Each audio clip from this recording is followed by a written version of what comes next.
Itu kesadaran miskin, Mas. Oh, oke. Mau narik kaya dengan kesadaran miskin nggak bisa. Gitu loh. Ibaratnya kita mau beli helikopter nggak menyiapkan landasan, nggak bisa, Mas. Mau mendarat di mana itu? Iya, Nggak bisa. Jadi kalau kesadarannya miskin, sering ngomong aku kurang uang, aku nggak punya uang, aku lagi susah, tapi pengen kaya, nggak ada medan fakta kayanya, nggak ada. Makanya kalau mau kaya ya bangunlah kesadaran kaya dulu, supaya si kaya ini bisa mendarat di kesadaran ini. Gitu. Happy hockey! Makin happy! Makin hockey!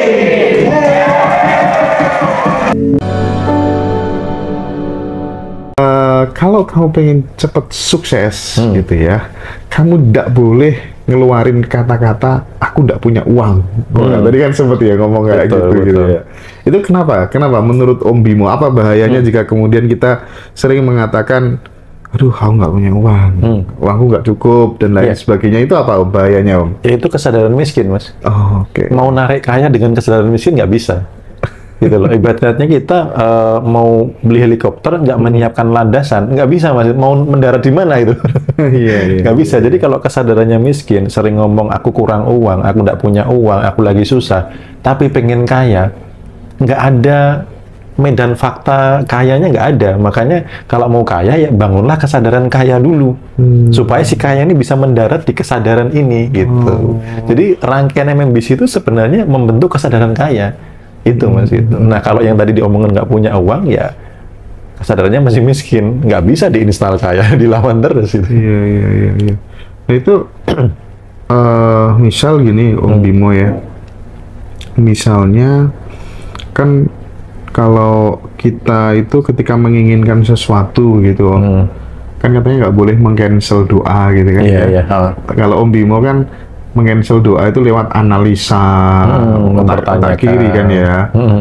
Harusnya kan pakai otak kanan terus gitu kan ya, mempertanyakan dari mana datangnya dan lain sebagainya gitu. Nah, misal kita punya nih, oke deh, mulai Januari aku pengen ada saldo di M-Banking 500 juta begitu. Nah, itu supaya kita nggak mempertanyakan terus, menganalisa terus gitu ya, protes terus gitu. Itu teknik sederhananya gimana sih, Om? Teknik sederhananya itu yang pondasi yang paling kuat ya, Mas. Kalau saya amati itu sebenarnya percaya kepada sang pengabul dulu. Oke. Adanya muncul dari mana datangnya, apakah bisa, itu karena ketidakpercayaan kepada sang pengabul, meragukan kuasanya, meragukan karyanya. Makanya di buku Sadar Kaya kan meng-cancel doa itu kan akhirnya apa kan, khawatir kan gitu. Nah, kalau Anda khawatir berarti kan artinya tidak percaya. Kalau tidak percaya, gunanya berdoa apa? Ya kan? Anda berdoa kepada orang yang tidak Anda kepada Sang Maha yang tidak Anda percayai. Gitu. Jadi supaya tidak meng-cancel, benar-benar harus yakin penuh. Makanya kisah jatuhnya Pak Mardikun sempat marah dulu sama Tuhan. Saya sudah zakat, saya sudah ada panti asuhan, saya sudah ini, sudah itu. Kenapa begini gitu kan? Tapi setelah dia dapat beberapa pertolongan, ternyata pertolongannya ada. Akhirnya dia sujud lagi, berdoa lagi, sudah saya tidak mau cancel. Nah, sebenarnya dari beberapa teknik, Mas, yang paling powerful ada keputusan sebenarnya. Nah, teman-teman itu banyak yang terjebak gimana caranya. Akhirnya ketika gimana caranya, satu ada yang bingung karena banyak belajar teknik. Yang kedua, nggak memutuskan karena dapatnya cuma tahu, oh saya tahu caranya begini. Nah, keputusan ini ketika saya putuskan untuk tidak lagi meng-cancel, saya putuskan untuk full percaya penuh. Memang kadang ada godaan, Mas. Kadang ada godaan mengkritisi ya. Tapi itu perlu jam terbang kok. Nanti kalau sudah terbiasa, sudah percaya full kepada sang pengabul, dan tahu bahwa kalau di-cancel nggak bakal terwujud, mending loss aja gitu. Loss aja. Kayak Pak Mardikun memutuskan resign tuh loss.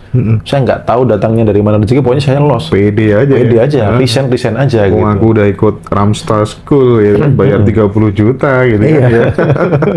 Kita aku sudah ikut MMBC kok. Januari 700 juta gitu ya. Semua piye carane gitu kan ya. Ngambil keputusan itu yang orang kadang nggak pede. Iya. nggak mau ngambil keputusan Iya. dan sebagainya. Dan itu mungkin perlu direpetisi itu mungkin untuk memunculkan apa ya, kita benar-benar selaras itu dalam rangka ya selaras Iya, itu mungkin membuat- butuh repetisi mungkin betul, ya. membuat familiar di bawah sadar. Iya, membuat familiar di bawah sadar gitu ya. Oke.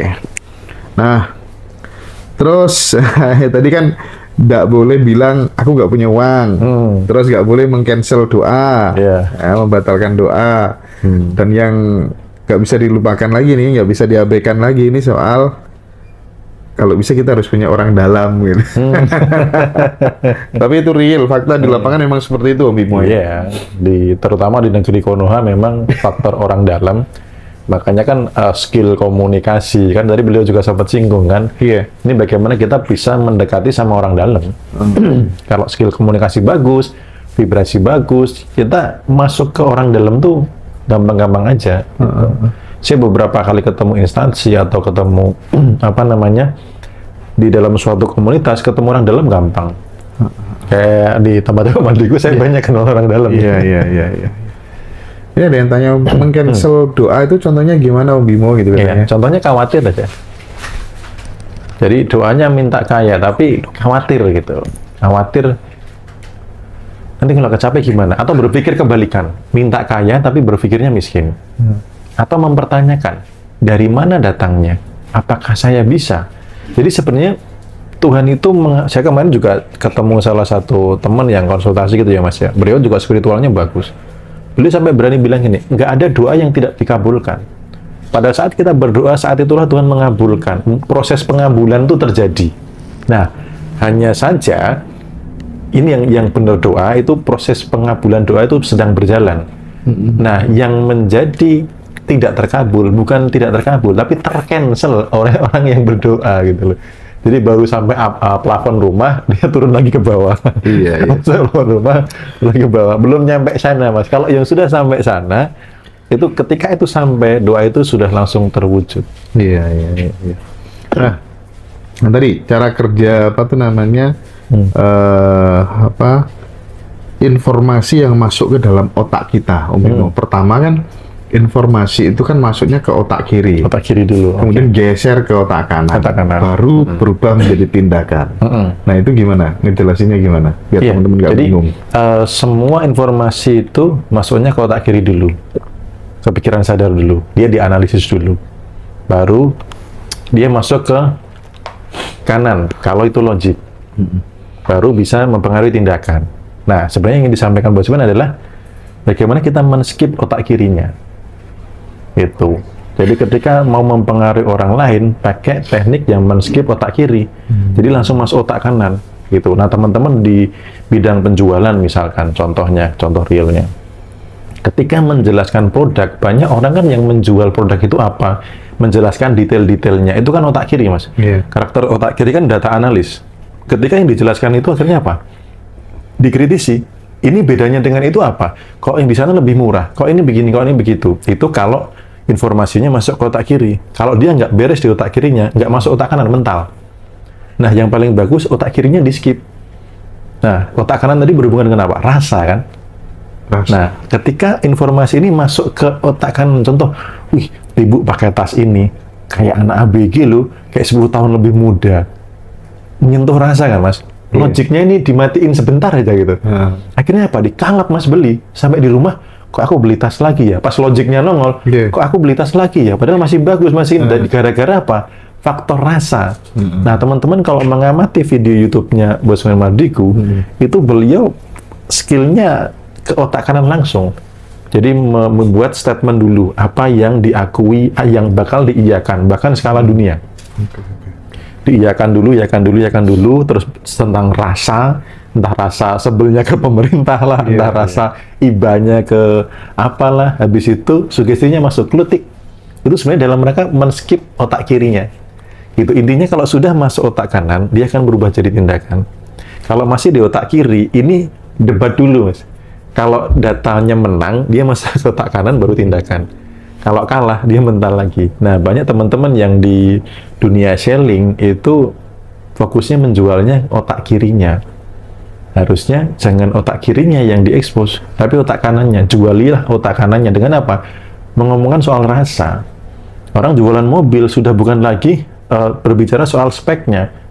Coba Bu bayangkan ibu sama anak-anak gue jalan ke pantai, sunroofnya dibuka dan lain sebagainya, itu yang dijual Mas, otak kanannya langsung. Jadi dia nggak akan mikir sama itu lebih irit mana, sama ini lebih kenceng mana atau gimana, enggak, karena otak kanannya. Gitu. Jadi yang ingin disampaikan Bosman, kalau Anda bisa mengetahui skill di otak kanannya, mempengaruhi otak kanannya, tindakan terjadi.